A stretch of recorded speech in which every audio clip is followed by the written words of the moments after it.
Keep in mind that in the previous U.S. administration, when the Chinese spy balloon floated over 49 of our 50 states, starting in Alaska and then the lower 48, before being shot down off the east coast of the United States, the Pentagon picked up the hotline to Beijing and no one answered. That is not a formula for success. That actually is really something that you do not want to have, an ability to communicate in a crisis. The EU has come through, UK has come through. The additional sanctions, the EU did a 19th round a couple of months ago. Now they're going to have a 20th round. The EU came together and agreed to provide 90 billion euros, about 105 or 110 billion dollars equivalent, to Ukraine that will help them resolve their fiscal and economic issues for probably at least a year and a half or so, and enable them to double drone production from the staggering number of 3.5 million per year to 7 million per year. We welcome back a guest for their third visit. The first followed the invasion of Ukraine. Second was with Lord Andrew Roberts to discuss the military and strategic lessons in their brilliant book Conflict. And today, as the heat map of geopolitical and military tensions is glowing red, to understand his perspective on these conflicts and challenges, and in addition to hear his advice for business leaders making decisions against the backdrop of uncertainty and unpredictability. General David Petraeus, once described by Simon Sebag Montefiore as the ultimate soldier scholar, chairman of the KKR Global Institute and chair of KKR Middle East, a very warm welcome back to the Money Maze podcast. Good to be with you again, Simon. Thanks. Well, your book, Conflict, referenced the Greek philosopher Plato, who observed over 2,000 years ago, only the dead have seen the end of war, and how prophetic, of course, that is. So let's at least run to the sound of gunfire, because there is a hierarchy of global threats, and it would be lovely just to start off with you assessing the priorities, and maybe even we could start with the Chinese, because in the last 2 weeks, General Chang Yu-sha has been removed. So that means I think she has removed all of his senior generals. How do you frame the Chinese dilemma? Well, let me start by saying that's exactly where you should start, where we should start, because that is the most consequential relationship in the world, the one between China, the U.S., and really the West, our allies and partners. But let me actually step back even more and just sketch out the broad landscape right now. Because what we see, if you use the metaphorical image of the United States together with allies and partners as the guys in the circus trying to keep a lot of plates spinning simultaneously, there are more plates in the tent right now, absolutely, since the end of the Cold War, even arguably since the end of World War II. By the plates, I mean challenges, threats, issues that the U.S. and our allies and partners have to address and try to resolve where we can, or at least certainly keep them spinning. And so there are more plates in this tent. Again, the challenges are more complex as well. And the plate that matters more than all the others put together is that plate which represents, again, the relationship between the U.S. allies, partners, and China. That is the number one and number two economy of the world. There has been described as a relationship as severe competition. That was how Jake Sullivan, the previous national security advisor, used to explain it. And I think that's exactly right. But the overriding task of the U.S. military, other militaries, and our leaders is to ensure that severe competition doesn't erupt into true confrontation, true military conflict, because you can de-risk a lot of developments in the world, or possible developments. We de-risked back in 2014 our entire portfolio of companies at KKR for Ukraine and Russia and exposure to them. We did it again, by the way, in late 2021 with the possibility that Russia would invade, which of course they did a few months later in 2022. We de-risked in advance of the tariffs that were announced by President Trump. You can de-risk an awful lot. It's really hard to de-risk the global economy blowing up, which would be the result of true conflict, military conflict between the U.S. and China, and all of the consequences of that around the world. So that is where we need to start. There has been some progress in this relationship. We had, of course, a flurry of extraordinary tariffs imposed by President Trump. I think it was as high as 142% at one point in time. It's been reduced quite considerably since then. China showed their tools, what they have in their arsenal, when they, in response to the tariffs and to other threats, cut off the supply of rare earths and strategics and brushless motors. Again, China has consolidated control. They have at least oligopolistic, if not monopolistic, control over certain sectors and certain of these processed strategics and rare earths and other products where you can really only get them in large numbers from China. So there are vulnerabilities around the world to China's ability in certain of these sectors. There were phone calls in a summit meeting in Korea at the end of the year, and that helps. I think it's crucially important that there actually be communication, that there's a floor established for the relationship, some guardrails. Keep in mind that in the previous U.S. administration, when the Chinese spy balloon floated over 49 of our 50 states, starting in Alaska and then the lower 48, before being shot down off the east coast of the United States, the Pentagon picked up the hotline to Beijing and no one answered. That is not a formula for success. That actually is really something that you do not want to have, an ability to communicate in a crisis. So a lot of that has been restored. There reportedly will be several summits this year, although President Xi is already starting to exercise some degree of influence, where he said, well, really looking forward to meeting you in a few months, President Trump, but really concerned about the prospect of $11 or $12 billion worth of arms sales to Taiwan. So we'll see how that plays out. Could be that that's not actually announced or sent to Congress until after the first of the summits that are upcoming. But in general terms, I think the relationship is in better shape now than it was, say, 6-8 months ago. And we'll see if that can, again, solidify a bit further. Yes, there is severe competition. Yes, there are structural issues here that make that relationship very fraught.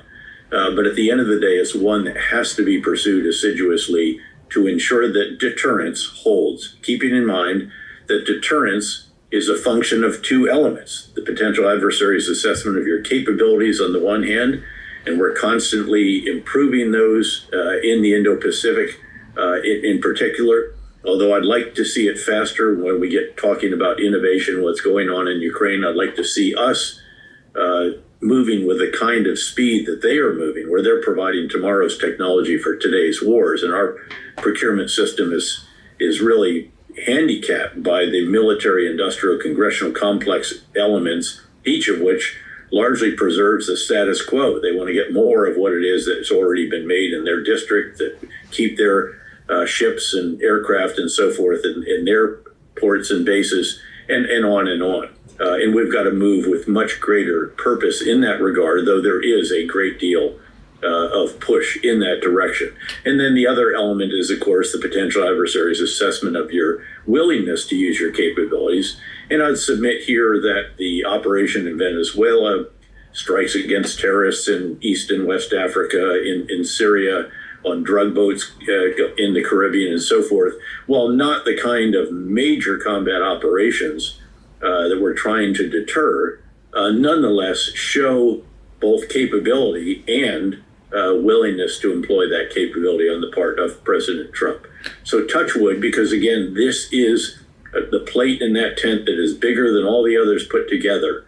It's the one we have to try to avoid even wobbling, but there are serious structural differences here that should not be made light of, and we have to find a way to navigate this relationship while ensuring that the contingency we're trying to deter doesn't actually materialize. And as someone who's operated at the top of the military and the top of the CIA, when you saw the cleansing of that layer of generals, what was your immediate reaction?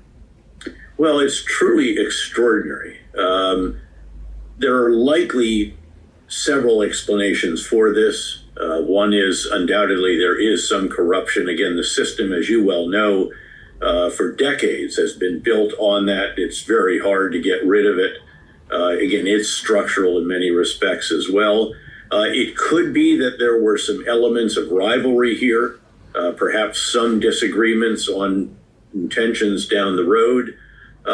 And then, of course, there's the further consolidation of power by President Xi that has been unprecedented since Chairman Mao. No one has been able to consolidate. Of course, no one had a third term in office, which he is currently in, with the prospect for a fourth term, 5-year terms each time. As well, you'll remember that his predecessor, again, it used to be that there were different camps within the Communist Party in China, and leadership would go back and forth between them. There were certain, in a way, checks and balances internally in that regard. Those are all gone. In fact, President Xi's predecessor, the previous head of the party and also president, was escorted off the stage in the middle of the big party plenum a year or two ago. And he has now just completed the consolidation of power, but there's always additional actions that he apparently is taking to ensure that. So I think multiple explanations, but the idea that the president has now removed all of his senior military leaders, the only one left on the military committee, if you will, that he chairs, is the one that actually has to do with ideology and this kind of stuff, and actually corruption, as I recall, not the kind of hard military tasks that the chairman of the Joint Chiefs equivalent, or Chief of Defense Staff equivalent, oversaw, and now is gone along with a number of the others. The question, of course, is, will this give him greater confidence in his military because now his handpicked people will be in position, or does it give him pause about carrying out some operations, keeping in mind that he told his military that he wants them to be ready in 2027 to carry out an operation to forcibly reunify with Taiwan. Not saying at all that that's his intention, but certainly he wanted that readiness. I can't think that this helps the prospects of that when you have a constant revolving door at the very top. And they're still in the midst, of course, of completing the reorganization that they had, very similar to what the United States did with the so-called Goldwater-Nichols Act, which established very more significantly the geographic combatant commanders. They're the warfighters, established the chairman of the Joint Chiefs as the principal advisor to the president and the secretary of defense, and pursued jointness in a way that was not present prior to those reforms. And it took years, in our case, to establish all of that, consolidate. There's still tweaks going on, further prominence to the U.S. Cyber Command as a full-fledged combatant commander, Special Operations Command, and so on. That is what's going on in China, so that they have a unified command for the kind of operation that might be envisioned, which, again, we absolutely must do everything we can together with allies and partners to deter. So let's move west. We were talking earlier on, as we just interviewed Jen Easterly, who grew up, I think as sort of with your tutelage, and she's achieved great things. And she alluded to Russia being the hurricane, but China being the climate change. And I like to talk about Russia, and obviously in the context of Ukraine. And lots of words have been said about possible outcomes. But if I just condensed it, might a peace deal now be the best Europe can hope for? I think it might be. And by the way, I'm just back from Ukraine a couple days ago.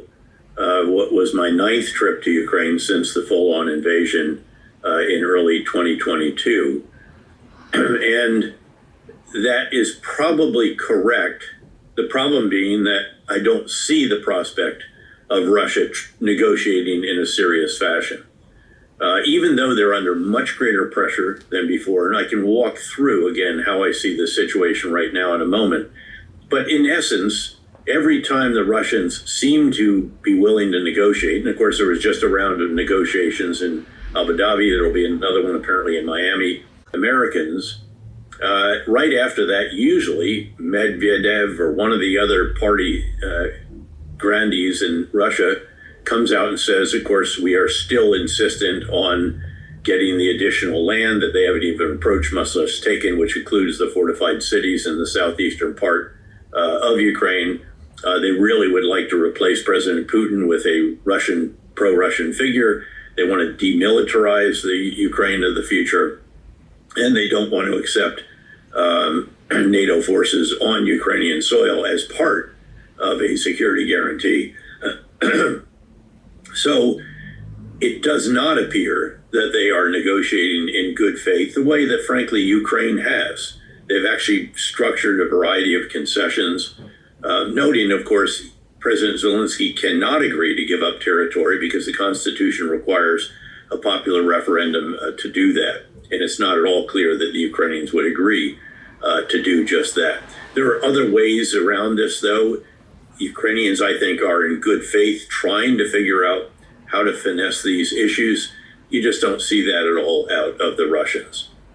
They continually cling to their what are described as their maximalist demands and not falling off those. So what needs to happen? Well, I think there has to be more pressure on the Russian war economy. The EU has come through. UK has come through. The additional sanctions, the EU did a 19th round a couple months ago. Now they're going to have a 20th round.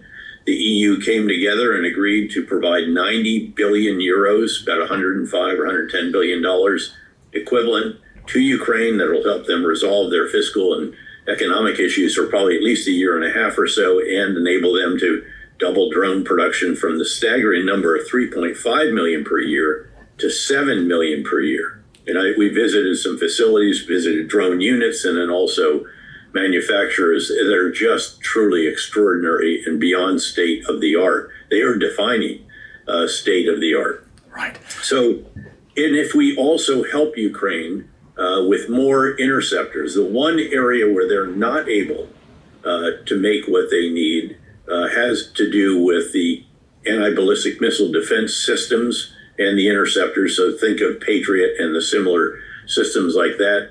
That's where they really need help. And then anything else we can do to help them with what is already extraordinarily innovative counter-drone capabilities. In fact, one of the nights that we were there, my team and I, we actually went out with a team that was training other pilots to take down the Shaheds with Ukrainian manufactured drones. And whether disappointing or good or what have you, there were no Shaheds that actually continued into the airspace. We saw a number of them on the radar that were coming in what appeared to be the normal route they take to get into Kyiv, but then they broke off. We did see some bombers on the Russian side of the border that actually launched glide bombs that were hitting around the area of Sumy in the northeast, but none actually penetrated the airspace that night.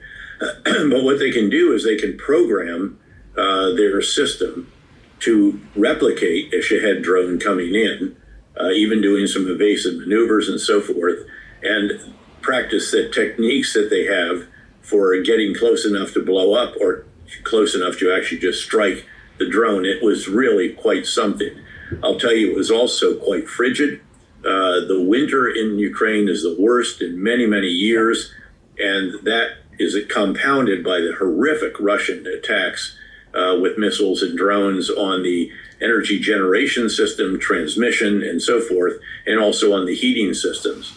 So as President Zelensky noted the other day, there are 1,400 high-rise apartments in the Kyiv area alone. So again, many, many floors that have no heat, and probably not the prospect of heat for what could be some months, because again, they're going to have to drain systems. There will have been huge damage to them as the water will freeze and so on. So very, very challenging. But just, I think, as the British did in London during the Blitz of World War II, there's a defiance there. There's a determination. There's a resilience. However, noting the difficulty of the situation. On the battlefield, the Ukrainians have held the Russians to very incremental gains. There are incremental gains, though, but the Russians have paid an extraordinary price for it. 1.2 million over that, killed and wounded. That's more than the United States took in all of World War II, to put it in perspective.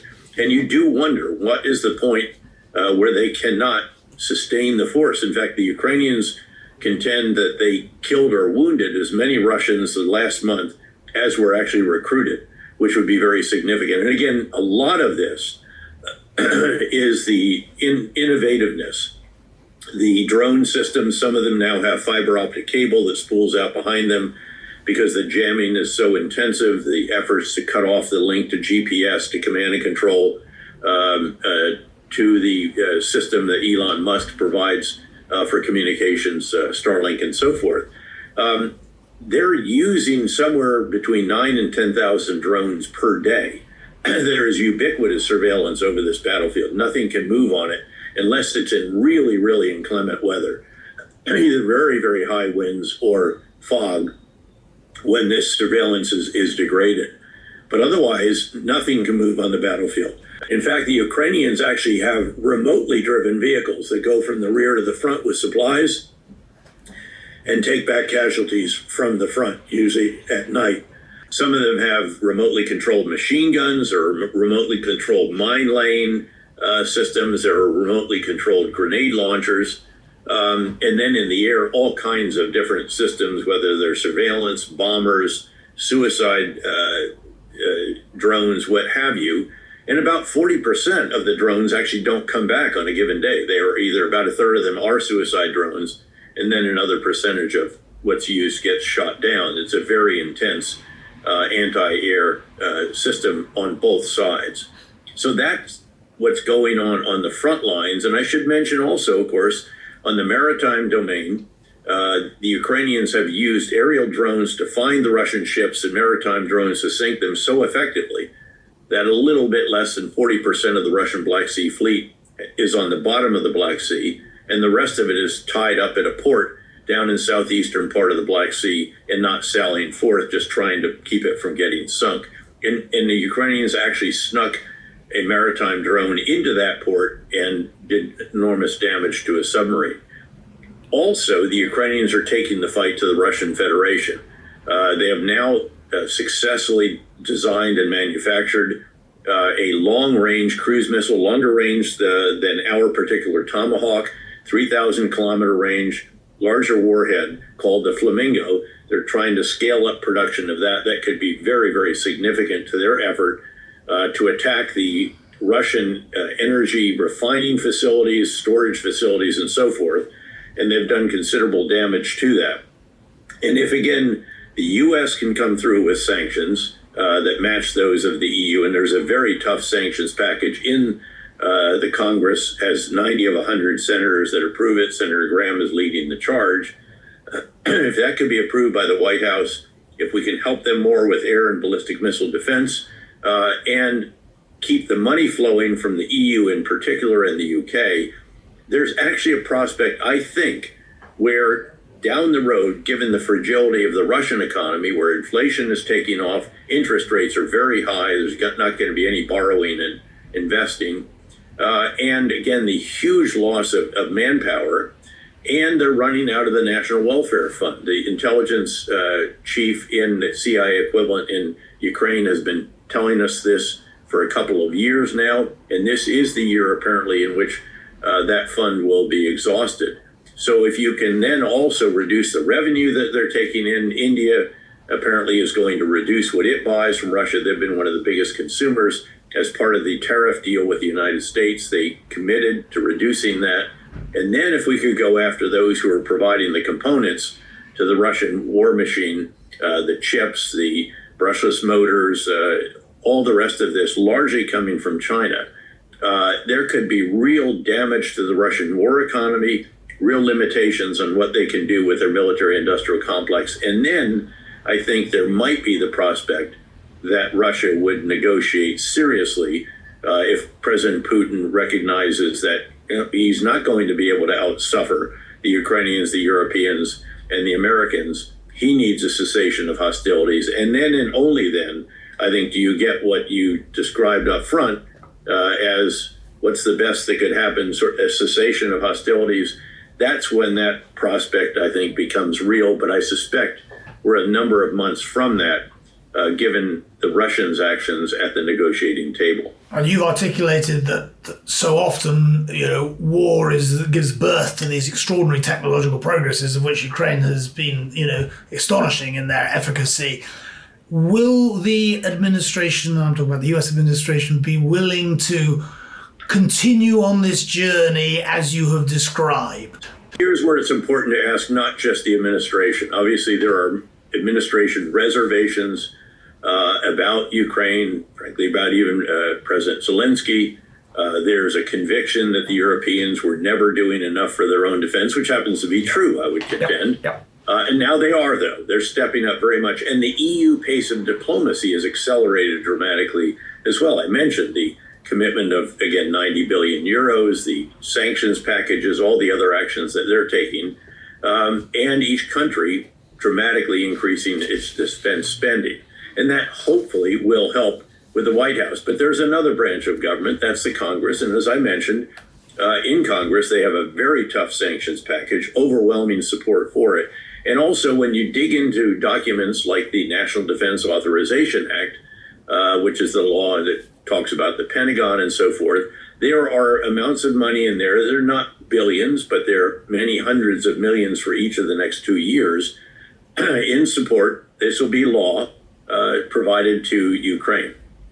So there is very support in the United States as a whole, and definitely in the U.S. Congress, for continued support of Ukraine. We need to see if, again, the actions the Ukrainians have taken, the Europeans have taken, can persuade the White House to continue that support, and indeed, above all, to approve the sanctions package, which could be a missing element. It is a missing element, and could be the critical ingredient that could do the damage to the Russian war economy, and then could get the Russians serious about negotiations. Very clearly expressed. So that chessboard we're discussing, of course, has one other big piece. You sit there looking after KKR's Middle Eastern, businesses, and the Iranian equation is unresolved. I went back to one of our early interviews when there had been riots in the streets 4 years ago in Iran, and you said, "Don't hold your breath. This is a long-running movie."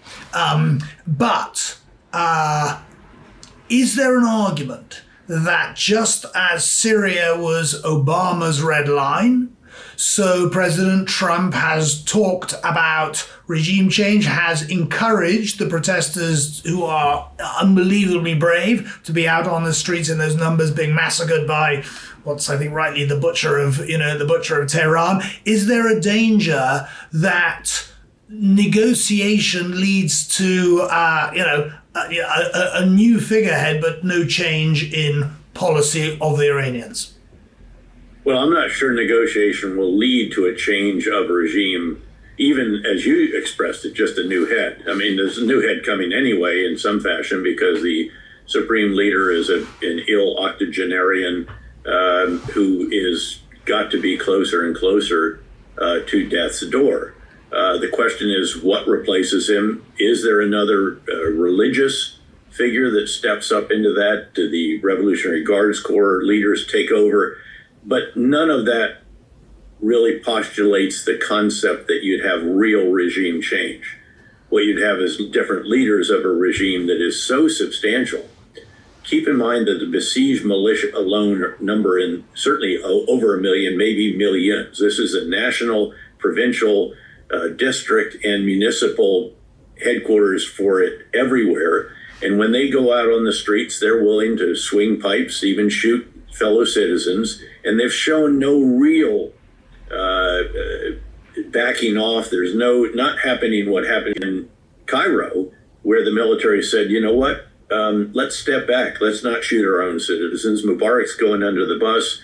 We'll see who's elected to replace him. If we don't like them, then we'll see what we do about it. And of course, that's exactly what had happened. The Muslim Brothers won. A couple of years later, the military was dissatisfied with them, understandably, and you now have a military man in charge in Egypt.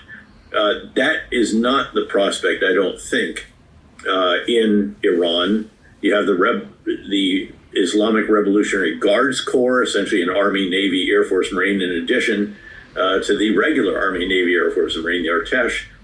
They're created for regime survival.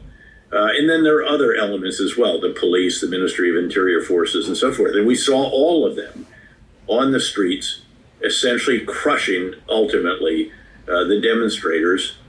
I suspect we're going to find out that well over 2,000 or 10,000 have been killed, and that tens of thousands more have been imprisoned. And most recently, they're going after the old figures that were leading the reform movement. Even they are brought into suspicion by the regime because of the possibility that they could lead. Keep in mind that these demonstrations across the country have had no real leadership, and it's one of the shortcomings of it. In the past, the Green and so forth, you had some, and then, of course, the regime quickly took them down.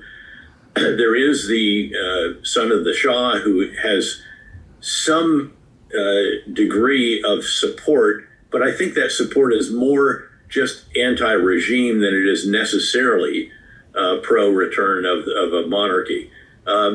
Regardless, that has all been crushed. President Trump did indeed use language that's very much supported them, told the regime that if you don't stop, he's backed off that a bit by saying that, well, they didn't carry out the executions that had been ordered, some other slight changes, and then there are negotiations going on. But the negotiations are about issues that the regime has shown very, very strong ideological conviction about. It's the nuclear program, missile program, support for these murderous proxies in the region, Hezbollah, Hamas, Shia militia in Iraq, Houthis in Yemen, and so forth. And these are very tough issues for Iran.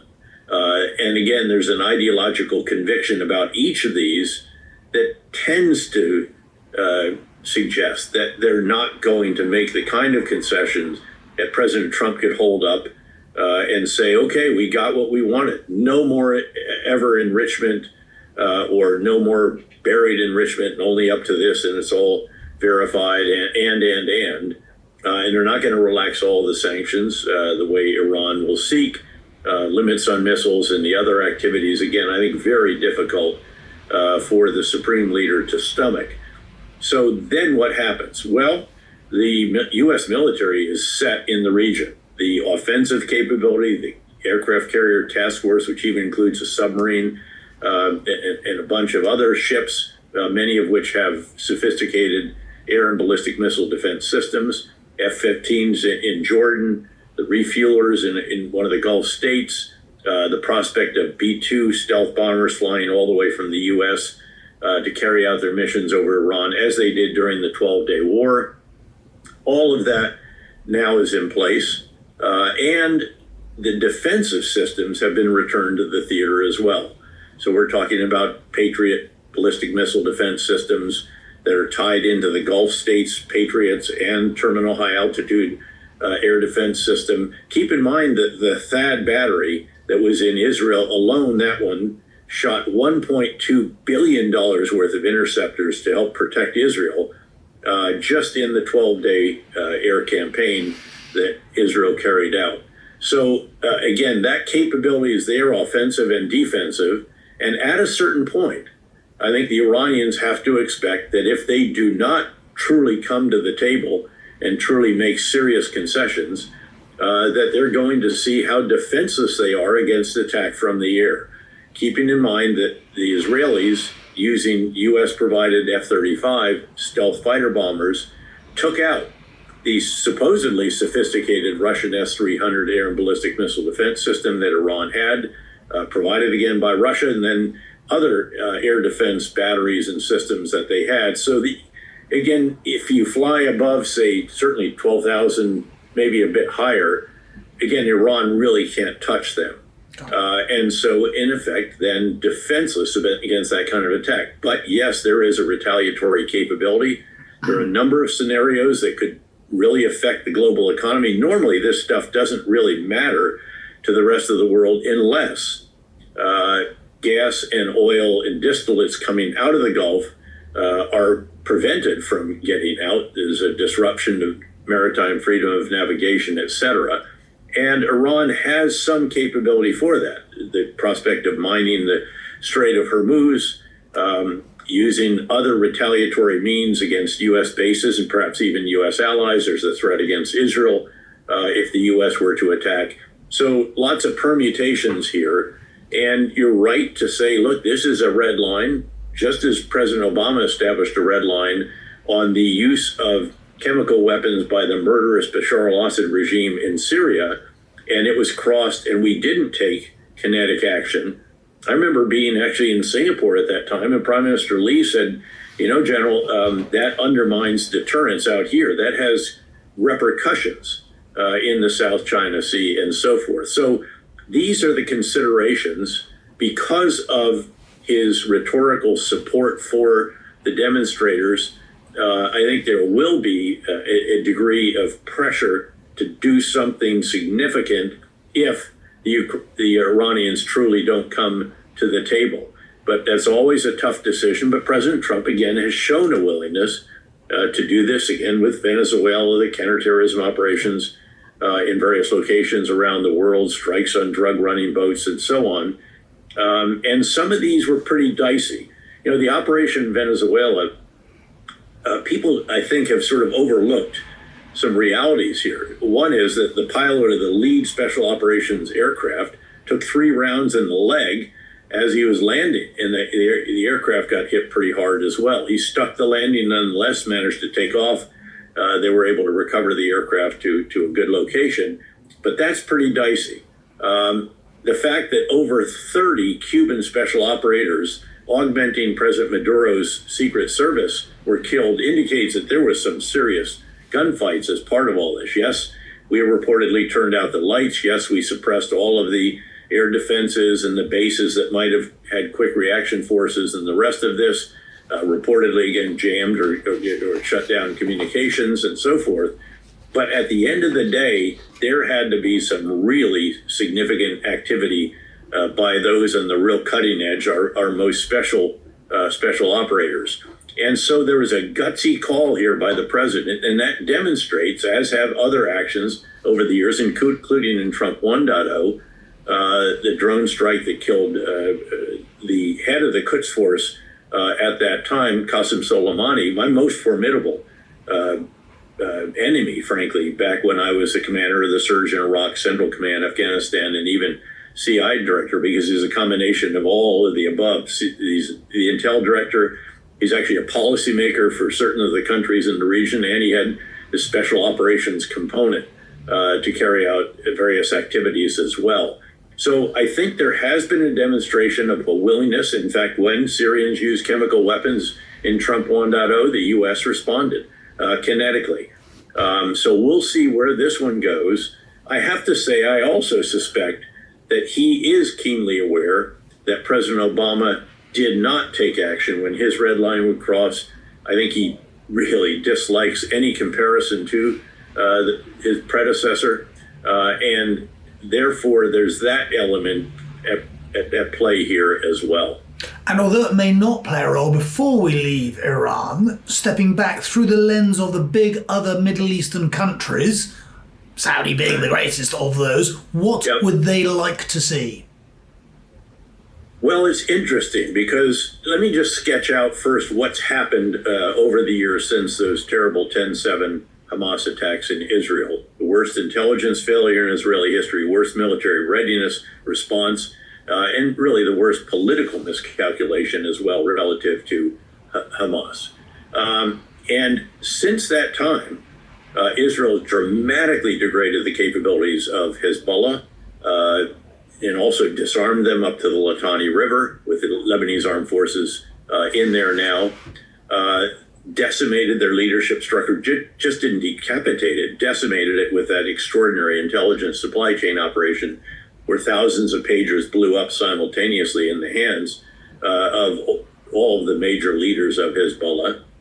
Iran dramatically degraded in terms of its missile program, its air defenses, and the nuclear program set back by at least probably a couple of years. Yes, there's a possibility of it, some stockpile somewhere and some centrifuges.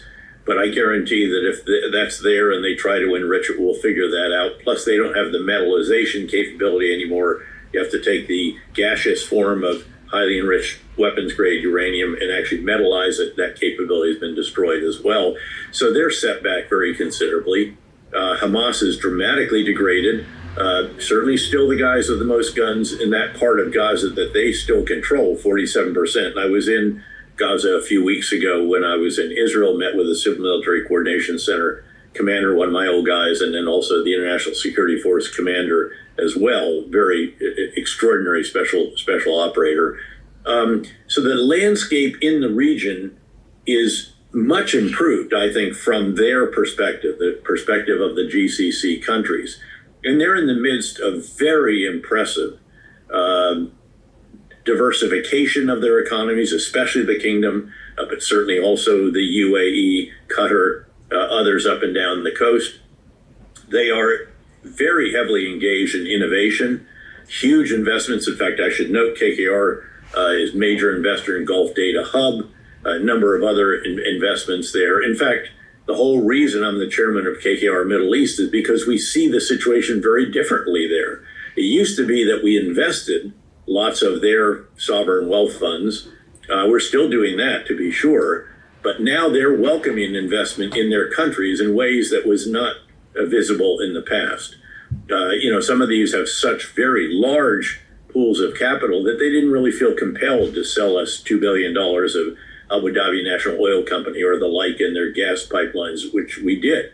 And that allowed them to accelerate their campaigns to improve their infrastructure, pursue, again, innovation, enormous emphasis on AI. In Abu Dhabi in particular, they have a company they have supported that has done the first from native Arabic large language model. You're seeing similar efforts in Saudi Arabia. They want to invest very substantially in data centers, and they have the cheap energy that can enable that. So lots and lots of developments there.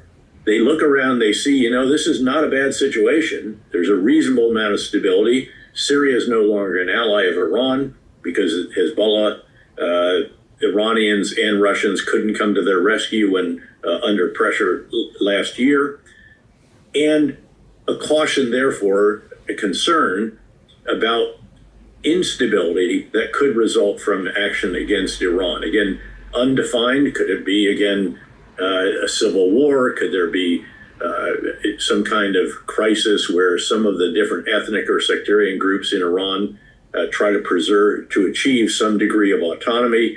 Again, just somewhat unclear, but just enough unsettling that I think they would probably prefer that there is not something further. And in fact, it's publicly known, a number of them have said, you can't use our base to carry out these operations. There are different criteria in each case. So that's the situation. Very, very impressive. Again, economic progress, very impressive education, innovation, support for entrepreneurship, all the rest of that.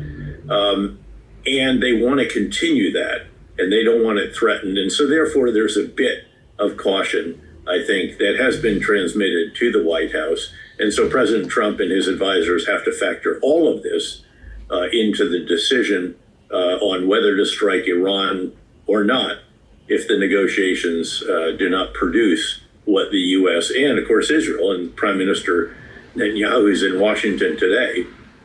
That's what they want. And those are pretty tough terms, I think, for Iran to accept. So all of the backdrop that we've touched on has underpinning it a certain amount of cooperation and intelligence of the Western agencies. And it was William Burns, former head of the CIA, and obviously you will know him very well, said in a recent interview with the FT, the US's network of partners and allies is its advantage over China and Russia. And my question to you is, there is an impression, and it may be more rhetoric than reality, that there is a burning of the bridges. How do you assess the reasons that has become, more of a concern in the West? Well, I think it's a result of, in some cases, pressure on Europeans in particular, but others as well, Koreans, Japanese, other allies and partners, to do more for their own defense. That the era of cheap U.S. security is over. By the way, so is the era of cheap Russian oil and gas for Europe. And a dissatisfaction. Look, I watched several different presidents. I was a NATO guy as a 1, 3, and 4-star, always dual-hatted.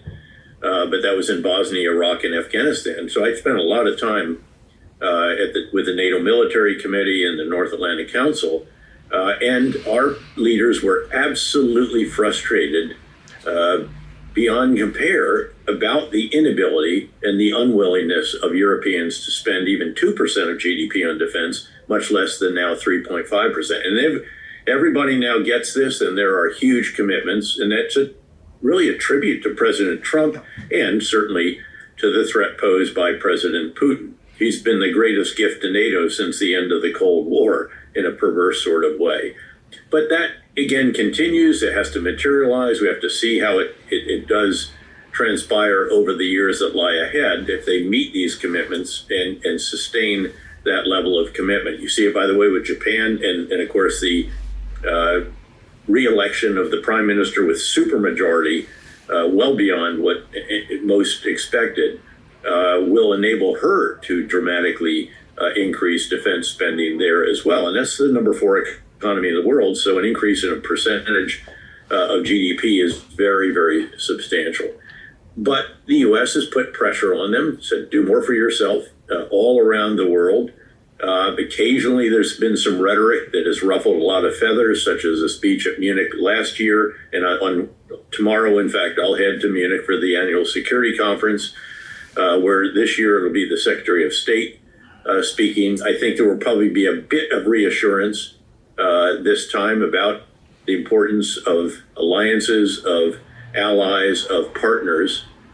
I would hope there would be. Look, I strongly embraced what Churchill said, that the only thing worse than fighting with allies is fighting without them. And having led the largest military coalition, actual fighting countries, I think it was over 60 in Afghanistan alone, over 35 or so in Iraq. Yes, the counter-ISIS one was bigger, but a lot of those were just in it on the diplomatic side. Again, I do agree with him. You have to spend a lot of time and energy and effort on coalition maintenance, on alliance maintenance, but I think it's worth it. And I think that, again, Bill Burns is exactly right when he says that this is one of our true advantages over China. And I hope that we will continue to recognize that and embrace these alliances, having now gotten the allies to do so much more for their own defense. Yeah, no, that's very clear and very overdue as well. I would absolutely agree. As we think about, and having interviewed Jen Easterly, who's had all that cyber experience, how do we think about what's going on in those other domains that are less talked about? That is space, that is undersea, but it's cyber and the threats that have been so well demonstrated by our adversaries. And my question is, how well positioned or vulnerable do you think the West is? Well, I think we have a lot of vulnerabilities. That said, there have been significant advances.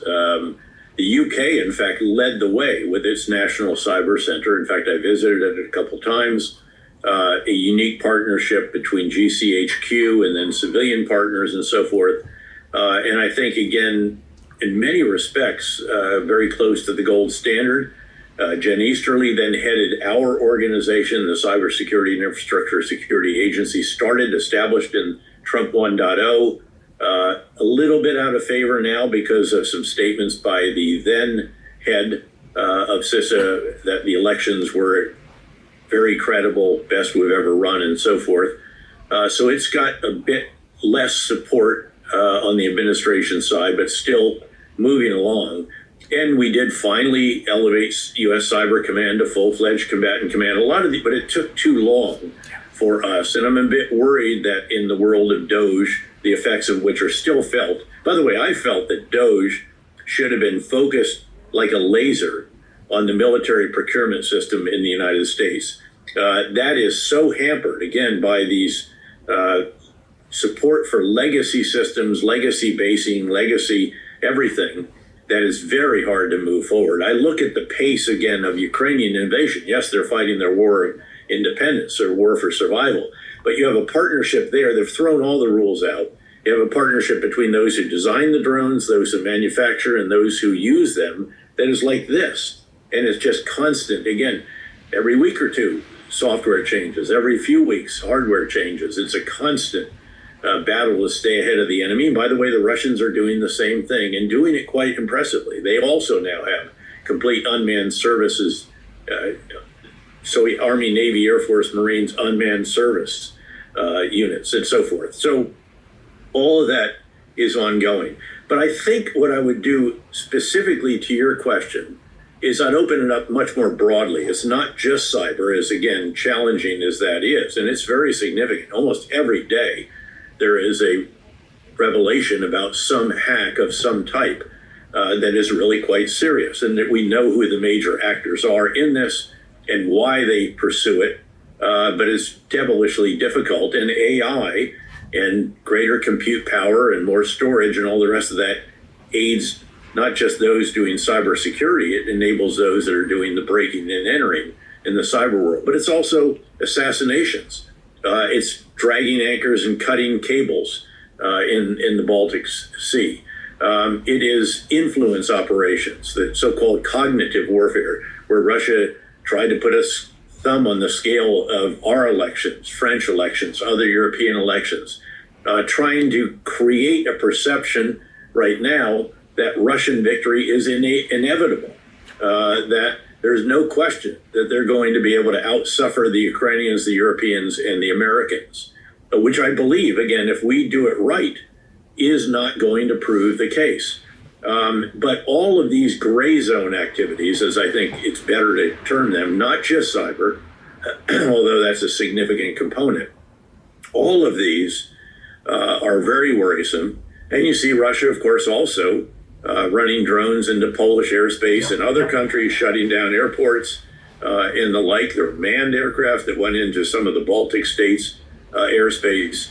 And we've got to be much better collectively at responding to this and also ensuring that it doesn't gradually creep up and there's a boiling of the frog kind of routine going on here with respect to Russia, while absolutely continuing to do all that we can to enable Ukraine to prevent Russia from winning, to try to help Ukraine even regain some of the ground that they have lost, and continuing to inflict very, very heavy casualties on the Russians and going after their militarily significant strategic infrastructure like refineries, fuel storage, and the rest.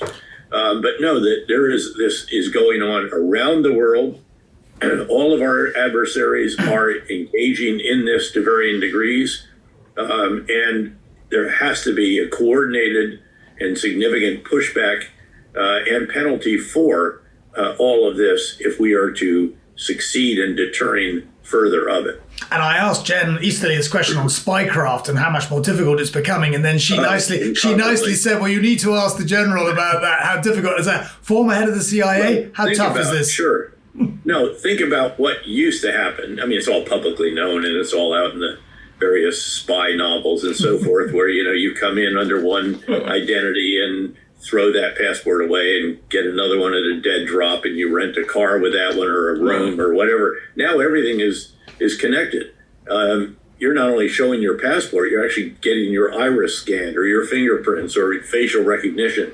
It is exceedingly difficult to operate in eras of ubiquitous surveillance.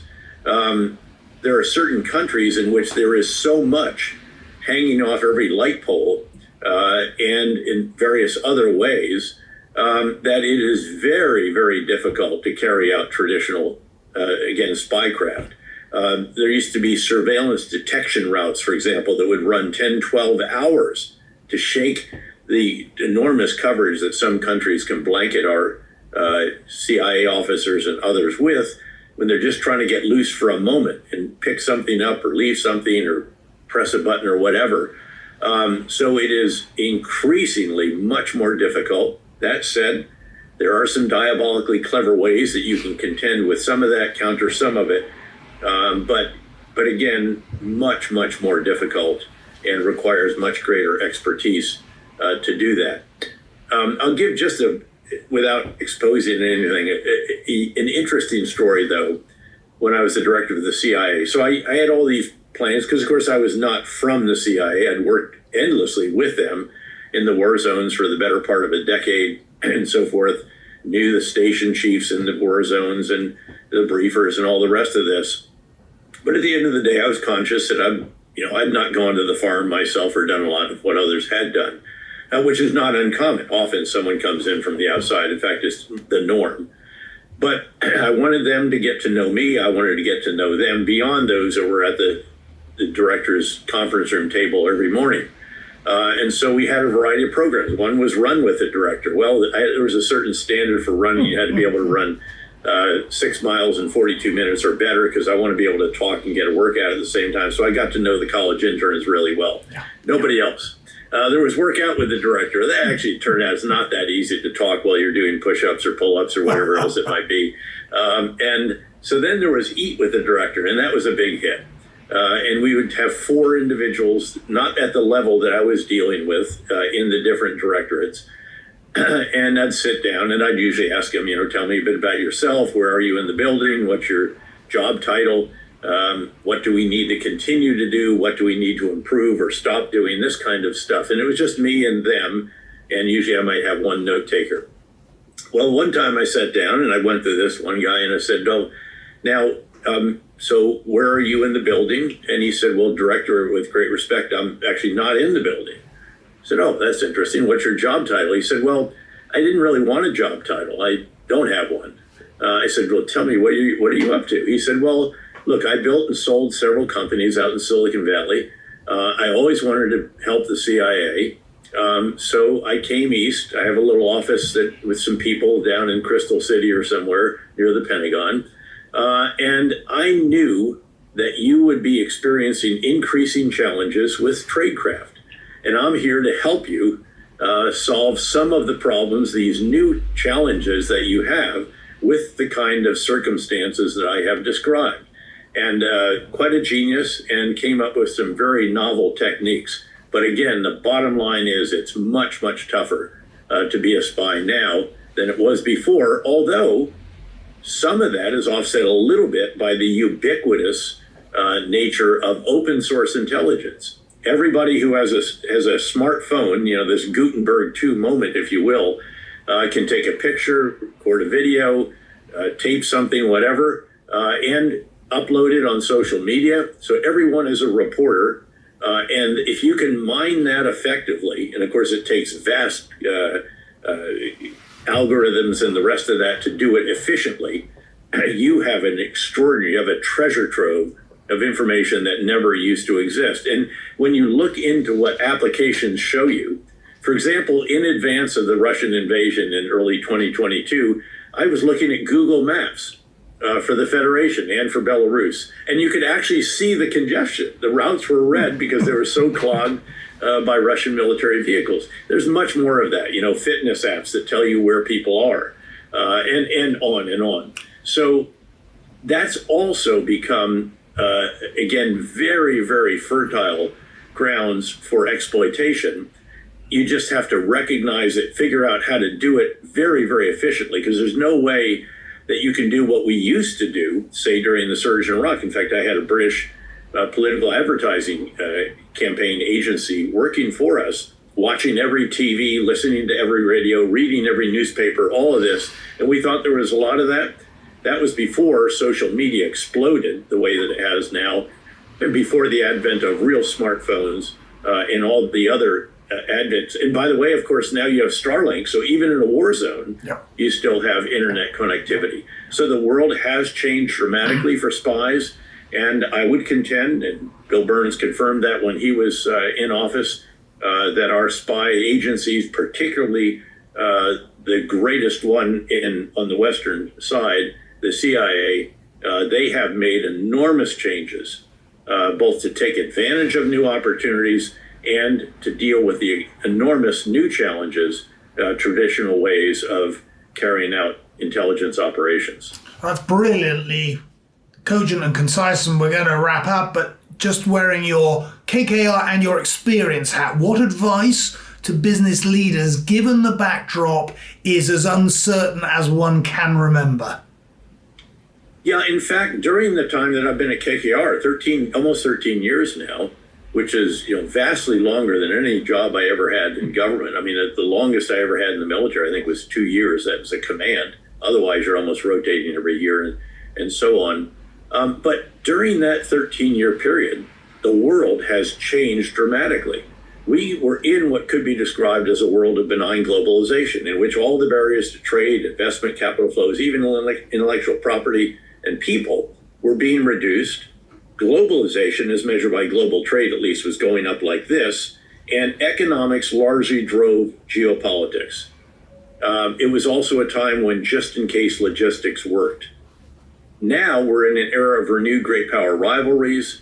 Geopolitics is back with a vengeance. The so-called holiday from history is over. All of those barriers, instead of going down, have been going up. And not just with the advent of the Liberation Day tariffs in the U.S., President Biden put 100% tariffs on Chinese electric vehicles. His administration fenced off entire areas that you could not invest in China or sell them various products that we had. So enormous change over that time. Certainly these tariffs take it to a different level, although many of them, the aggregate level now is probably somewhere around 15%. So still the highest since the Smoot-Hawley tariffs of the late 1920s that did so much to deepen and extend the Great Depression, didn't cause it. But again, all of this, so now globalization is measured by global trade. Instead of going like this, it's now globalization, and within it, you carve out regionalization. So it's a very transformed landscape. And again, now it's geopolitics that is driving economics. So what's the advice for businesses? You've got to have a KKR Global Institute. You've got to have a global public policy team, which we have as well. We partner with them. You have to have a global macro team. All of these are so significantly more important. It used to be if you were investing in the United States in a company, geopolitics wasn't a huge concern. Now it's a very significant concern because of all the factors that I have mentioned. And so you have to have geopolitical, macro, public policy, examination, identification of challenges, and you have to be able to mitigate those sufficiently so that they will not prevent a successful outcome.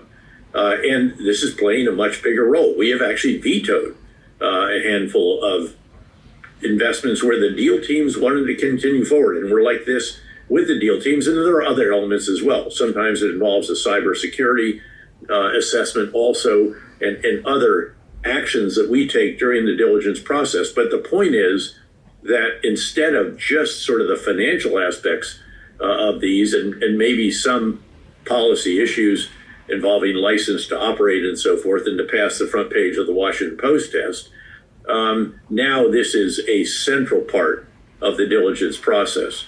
And if investors don't have that factored in, at some point, they're going to run up on the rocks of reality because that reality is very different. And by the way, not only we don't have just-in-time logistics anymore, now we have just-in-case logistics because of disruptions to supply chain that have continued even beyond COVID. So all of these dynamics make this a very, very different landscape, and one where expertise in what we've been discussing really matters.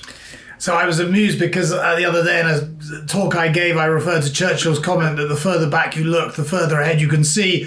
And somebody then said, actually, remember John Paul Getty said at times of great change, memory is unhelpful. So the KKR Institute... Also remember Churchill saying you can always count on the Americans to do the right thing after trying all the other things. You know what? I was going to say that earlier on, and then I thought I'd be more polite.